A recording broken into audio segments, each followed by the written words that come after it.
Is your brain dying or is it growing? Right now, at this very second, the answer is not neutral. It is one or the other. For decades, the prevailing dogma in neuroscience was that the adult brain was fixed, a static machine that slowly degraded after the age of 25. We believed that once your neurons died, they were gone forever. We were wrong. We now know that the brain is not a static machine. It is a dynamic, living ecosystem. It possesses a quality called neuroplasticity, the ability to rewire its own circuitry, grow new neurons, and thicken its cortex in response to how you use it. But here is the uncomfortable truth that most self-help gurus won't tell you. The modern world is designed to atrophy your brain. Comfort is the enemy of cognition. Your brain evolves through friction, through challenge, and through metabolic health. If you are not actively building what scientists call cognitive reserve, you are actively losing it. Today, we are cutting through the noise of expensive brain training apps and pseudoscientific supplements. We are going to explore the 12 biological and behavioral habits that actually move the needle, habits that physically alter the hardware of your mind. We are going to re-engineer your brain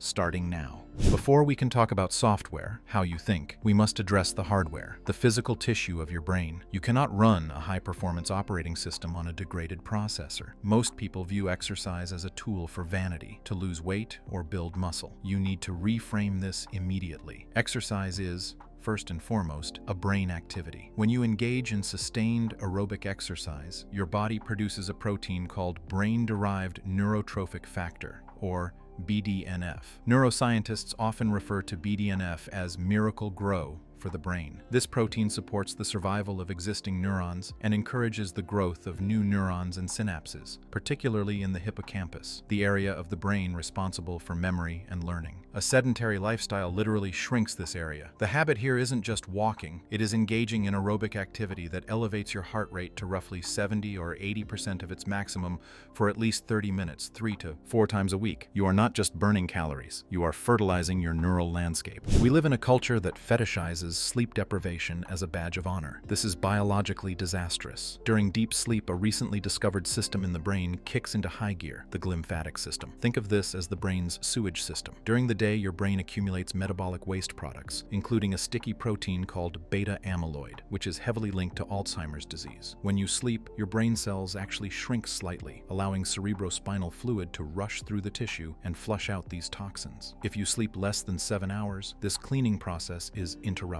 You wake up with a dirty brain. The habit is non-negotiable. Prioritize sleep consistency and darkness to facilitate this nightly wash cycle. Your brain is an energy hog. It weighs about 2% of your body mass but consumes 20% of your energy. Conventionally, it runs on glucose. However, our evolutionary history suggests the brain functions exceptionally well, perhaps even better, on an alternative fuel source, ketones. By practicing intermittent fasting or time-restricted feeding, you force your body to deplete its glycogen stores and begin burning fat for fuel. This produces ketone bodies, which cross the blood-brain barrier. Ketones are a cleaner burning fuel than glucose, producing fewer reactive oxygen species, essentially less exhaust that damages brain cells. Furthermore, fasting triggers autophagy, a cellular repair process where your cells recycle damaged components. By simply compressing your eating window, you sharpen the metabolic machinery of your mind. Your brain is primarily fat. About 60% of the solid matter in your brain is lipid-based. The integrity of your brain cells depends on the quality of the fats you consume. Specifically, docosahexaenoic acid, or DHA, an omega-3 fatty acid, is a critical building block of neuronal cell membranes. If your diet is high in processed vegetable oils and low in omega-3s, your cell membranes become rigid and less efficient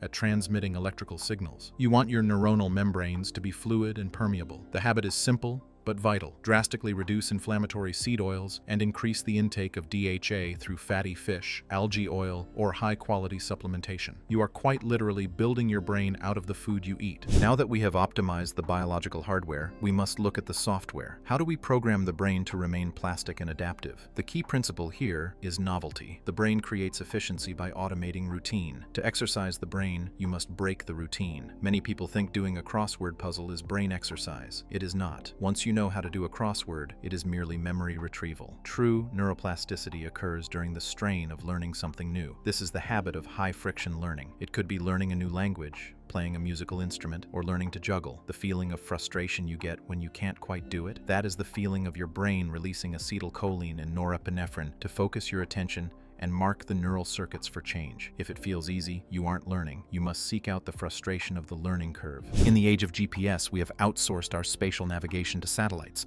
We simply follow the blue line. This has caused a measurable atrophy in the hippocampus of modern humans. A famous study on London taxi drivers who have to memorize the knowledge, a map of 25,000 streets, showed they had significantly larger posterior hippocampi than the average person. The habit here is to turn off the GPS. Force your brain to build a mental map of your environment. Take a different route home from work. Explore a new city without Google Maps for an hour. Spatial navigation is one of the oldest and most potent evolutionary functions of the brain. Use it or lose it. We are living in an epidemic of continuous partial attention. We scan, we scroll, we skim. This F-pattern reading rewires our brains to be easily distracted and reduces our capacity for deep, linear thought. Deep reading, engaging with a complex book for 30 minutes without interruption, is a workout for your working memory and executive function. You are forcing your brain to hold a narrative thread, simulate characters' minds, and construct complex arguments. This is the antidote to the TikTok brain. Reclaim your attention span by engaging in long-form, single-task reading. This is a micro-habit with macro implications. Your brain is cross-wired. The left hemisphere controls the right side of your body, and vice versa. By performing routine tasks with your non-dominant hand, brushing your teeth, stirring your coffee, using the mouse, you force the brain to engage dormant neural pathways. It feels awkward and clumsy. Good. That awkwardness is the signal that the brain is waking up and paying attention to a motor sequence it usually ignores. It strengthens the connections between the two hemispheres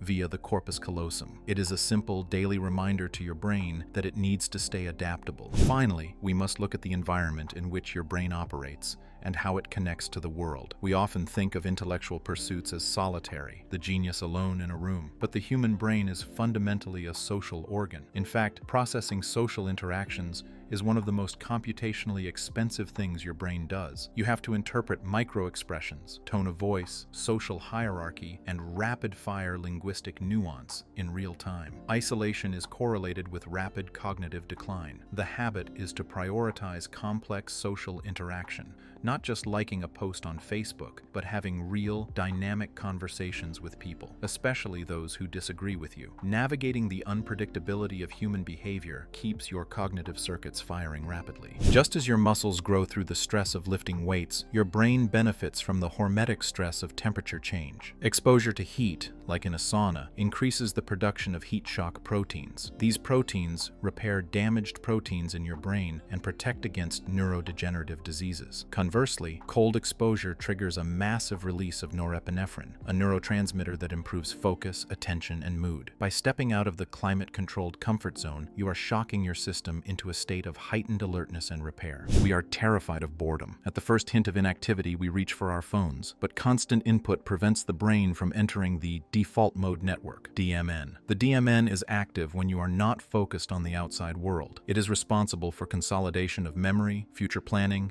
and creativity. If you never allow yourself to be bored, you never allow your brain to process what it has learned. The habit is strategic silence. Take 10 minutes a day to do absolutely nothing. No input, just existence. Let your mind wander. This is where the dots get connected. For the skeptics, let's look at the data. MRI studies from Harvard and other institutions have shown that an 8-week mindfulness practice can literally increase the gray matter density in the hippocampus and decrease the density of the amygdala, the brain's fear center. This is structural remodeling. Meditation is not just about relaxing, it is a bicep curl for your prefrontal cortex. It trains the brain to observe its own activity without getting swept away by it. This meta-awareness is the pinnacle of human cognitive ability. Let's zoom out. You might be feeling overwhelmed by this list. Do I have to do all 12 things every day? The answer is no. That is the wrong way to think about it. The unifying principle here is anti-fragility. A fragile system breaks under stress. An anti-fragile system gets stronger. Your brain is designed to be anti-fragile. It craves the stress of exercise,